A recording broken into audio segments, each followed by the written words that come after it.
خيارته welcome back soo dhawaada magacayga Maxamed Ali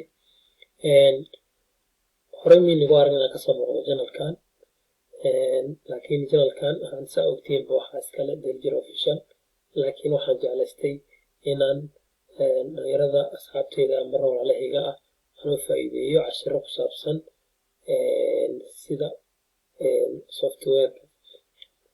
cashirahaas oo ku saabsan PowerPoint iyo spreadsheet kuwaas oo aan soo wado dhawaanahan laakiin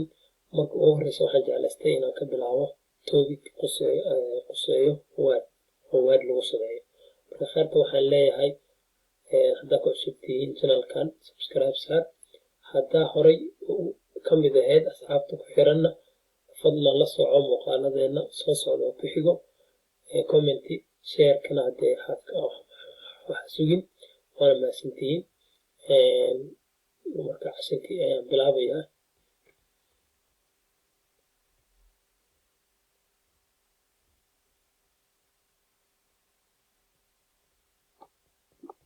خيرت la socdo wanaagsan cashirkii ayaan bilaabayaa hadda cashirku waa Word oo ku sameeyo mail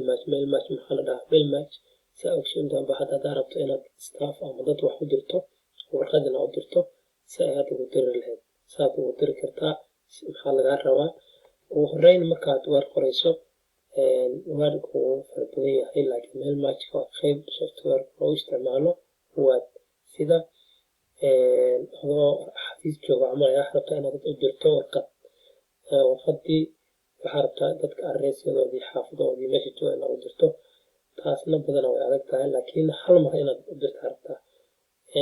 haddii aadan garanaynin way ku adkaada tahay laakiin haddaad garanayso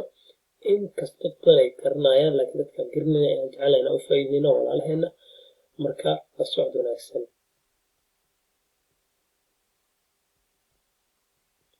warqadii ayaan soo furinayaa insha allah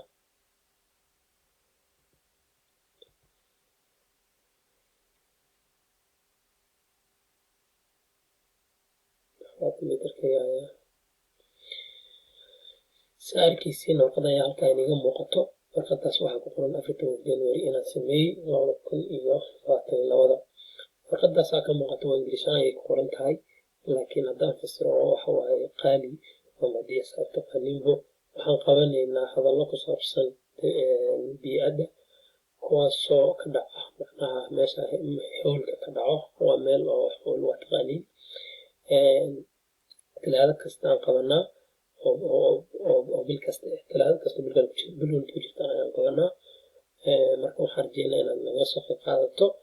taasoo mar walba aad jeclayd sidaad macnaha iftinkan iyo dhacdooyinkan iyo kale inaad hore ula socotay soo dhici jirtay inaad ula soo qayb qaadata ayaan jecelnahay yours sincerely Maxamed Ali qofka Maxamed Ali waa aniga ifan dogalaysa qaabiyaha marka warqadaas arkaysiinbo waxay ku socotaa dad ayaad u diri rabtaa dadka u diri rabto waxa waaye address-ay leeyihiin xaafaday degan yihiin postcode badan wadamada lagama isticmaalo oo Soomaaliya laakiin wadamadan sida Mareykanka Ingiriis waxa isticmaalo postcode waxa la isticmaalo masiib badan oo yaqaanaan marka warqadii waa tana inaad dadka u dirtaa rabtaa maxaa sameynaysaa step 4 sameynaysaa maxaa waaye horta muhiim waxa ah laba warqadina kugu qoran tahay hadhow sameer ayaa ku dhigi doona warqada qoro haddii warqada kugu qoran tahay warqada caadiga marka la sii furanaysaa haddayse kugu qornayna waxa waaye markaas markii ku dhahayo qoro ayaa qoranaysaa haya cashirkaan bilaabaynaa halkaan markaan joogo waxaan aadayaa meeshaas u dhahayo mailing aad la socotay mailkaas markaan ku dhufto waxa ay soo baxaya wax la dhaho start mail match waan ku dhufanayaa waxaan aadayaa meesha hoose ay qoran tahay step by step mail match ayaan aadayaa waan ku dhufanayaa halkaas arkaysin geeskaas oo xaggayga midig waxa iga furmaayo boxka ka furmaayo maxaa ku qoran select document type what type of document are you working on maxaad documentiga ayaa diraysaa saa inii sheega ana wax raba inaan diro warqadaas aan diraayo waxa way kor bay ku qoran tahay waa aragtay waxaa saaran madow baa saaran haya warqad ayaan dirayaa sawirka meesha ka wareejiyo meesha waa u baahanayna wax laga tuso ayaan rabaa leeyahay markaas arkaysiin hoosna waxa waaye step 1 to step 6 ilaa waxay ka bilowday step 1 ilaa 6 ayay ka bilaabataa warqadan ilaa dhamaadkeeda hay warqada warqadii ayaan rabaa waan ku dhahay waxaan dhahay start baan dhahay waa start geliyey step 2 ayaan marayaa wuxuu ku leeyahay how do you want to set up your letters warqadaada seerta ayaan inaad u samayso seerta inaad u dirto use the current document start from the document shown here and use the mail match user to add recipient information dadkaad u dirayso waxaa leedahay ka bilow ama soo bilow uu ku leeyahay ama soo qoro dadkii macnaha koley aniga waa hore adress way qoraya dadkii aan diri lahaa xaafadahooda marka waxaan sameynayaa waxaan leeyahay waan socon leeyahay recipient oo dadka loo diray recipient oo dadka loo diray uu helaya waxay select recipient aan leeyahay marka meeshaas ay ku qoran tahay browse waxaa leeyahay wixii kugu jira sida computerka hadana kala soo baxda ama file computer kugu jira waxaa la dhahaa browse ayaa kala soo baxaysa browse waa la soo bixida ama browse garee kala meesha kala soo qaada hayo anigu meeshaan soo aadi waxaa ku waxay ugu jirtaa flash drive ay ugu jirtaa oo ku dhafanayaa badanaa waxyaalo badan ayaa ugu jira marka waxaa aad modified maalintan sameeyey waxaan iska dhafanayaa 14kii waxaan sameeyey warqadoontaas waa halka waxay ku qoran arrays ayaa ku qoran arrayskaas ayaan ku dhafsanayaa waa arrayskii waxay ku qoran sida magacyadiisa arki doonta halkan maxaa ku qoran arraysada ku qoran master bg halisteeda ku qoran kan yahay 14 green line Manchester meelahayo iyo postcode marka maxaa arrayska muhiim waxaa muhiim inaad doorato sida postcode haduu yahay ct arrays name waana bedeli kartaa haye okay aan leeyahay kan isticmaalayaa hadda markaa marayso wuxuu ku leeyahay currently recipients selected from hadda la joogo recipientka waxaa ka dooratay sida arrays dooratay arrays 2 ayaa kasoo dooratay ku leeyahay select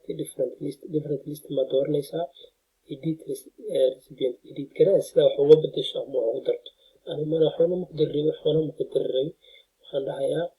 hadda marka taa ku sheegay waan ku leeyahay warqad ma qornaysaa haduu ku dhaw warqad ma qornaysaa halka markaa maraysid warqad ma qornaysaa warqadu ay qoran tahay hadda waxa markaa maraysid step 3ga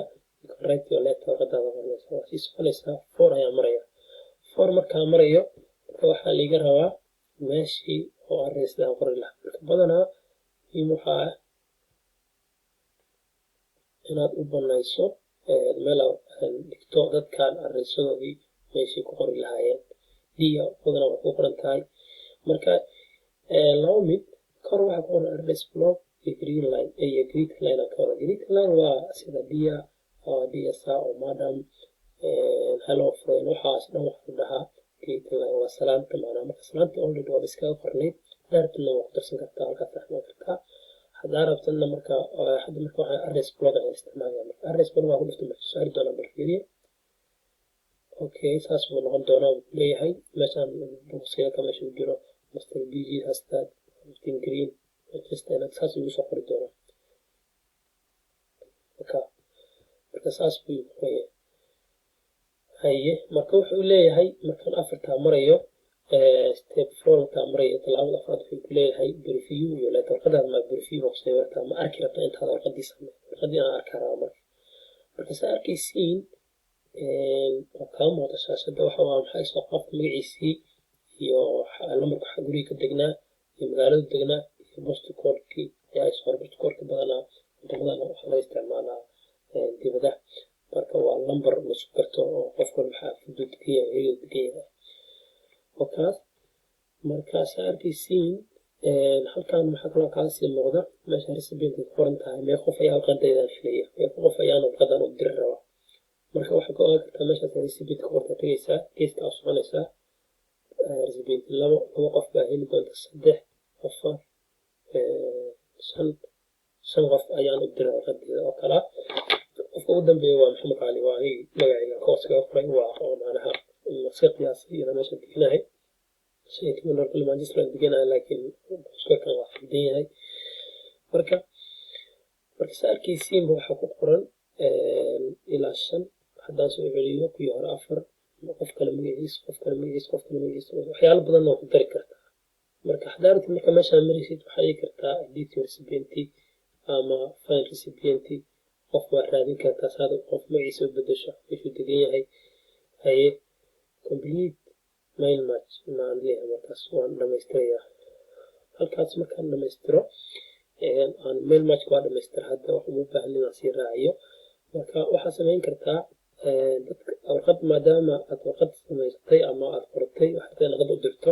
dadka u diraysa marka waa inaad print garaystid waaye sababta maxaa warqada waxaad inay xaafadahaas dhan ku wada dhacdo badanaa dee xaafadii wax lagu aqoonsan yahay waxaa ku qoran magaca qofka xaafaduu degan yahay boskorkiisa marka waxa waaye waa print garaysane daaratid weliba wuxuu kusii leeyahay indeed individual letters warqadii aad diraysid edit garee sa wax uga bedesho marka wakaas akhyaarta aad ay mahadsantihiin channelka intaa ku cusubtaa fadlan subscribe saar haddii kalena commenti waxyaalaha badan oo loo baahan yahay aad jeceshahay inaad sii ogaato oo ku saabsan waan